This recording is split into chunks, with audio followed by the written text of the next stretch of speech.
Mohamed Salah has scored 23 goals in 27 Premier League games this season.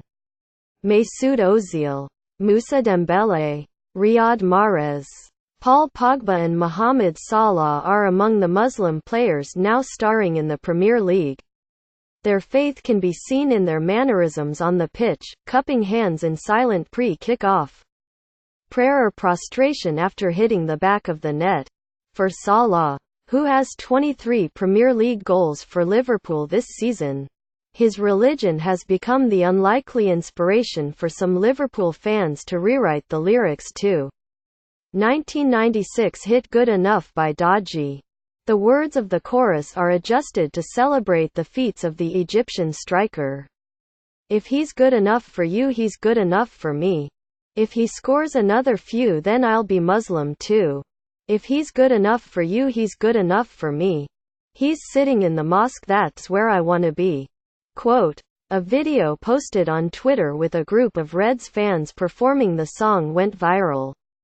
And tens of thousands of hits later, even non-Liverpool fans have put allegiances aside in praise of the video and its lyrics.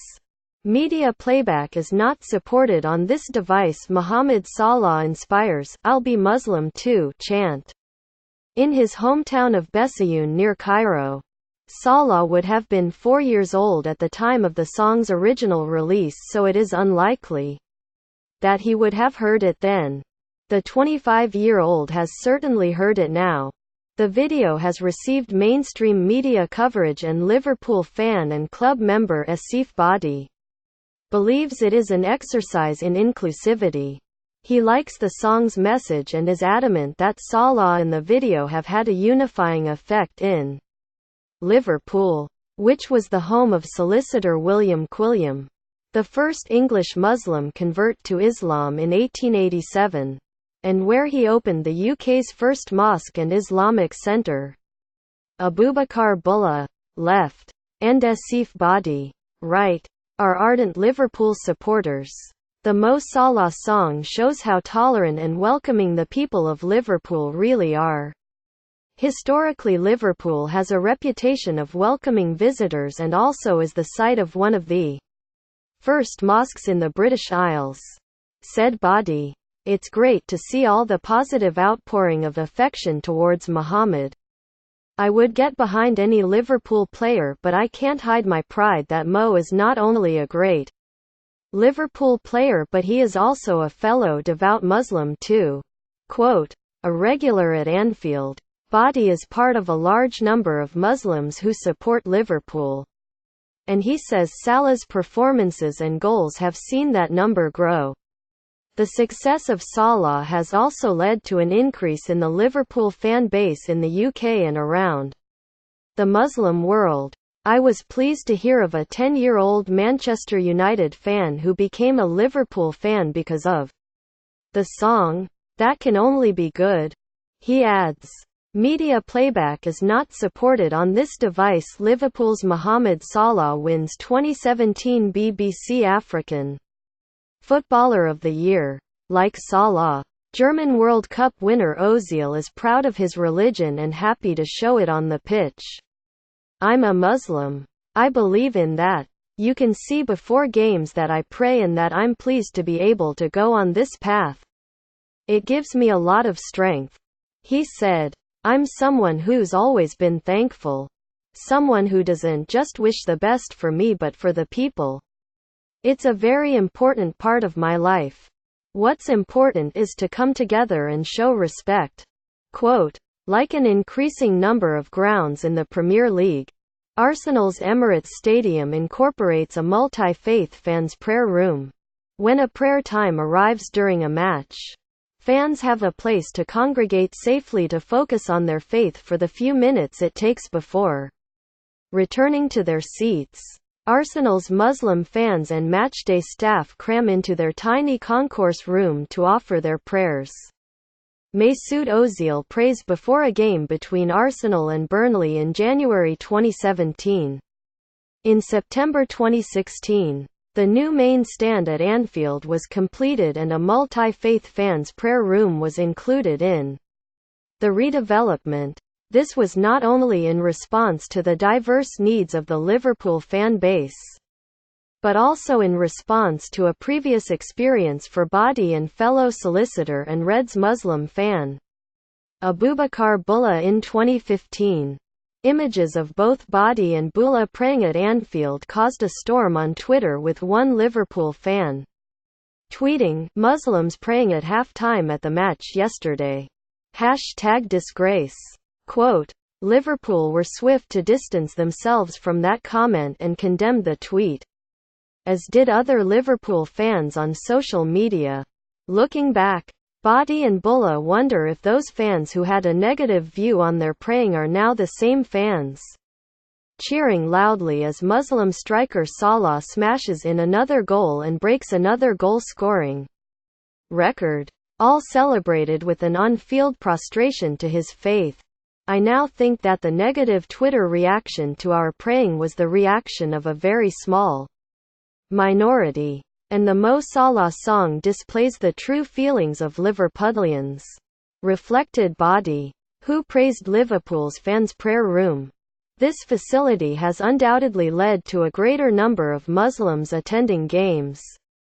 Its success can be judged by the fact that it has been outgrown, with many more people wishing to use it than it can accommodate at any specific time.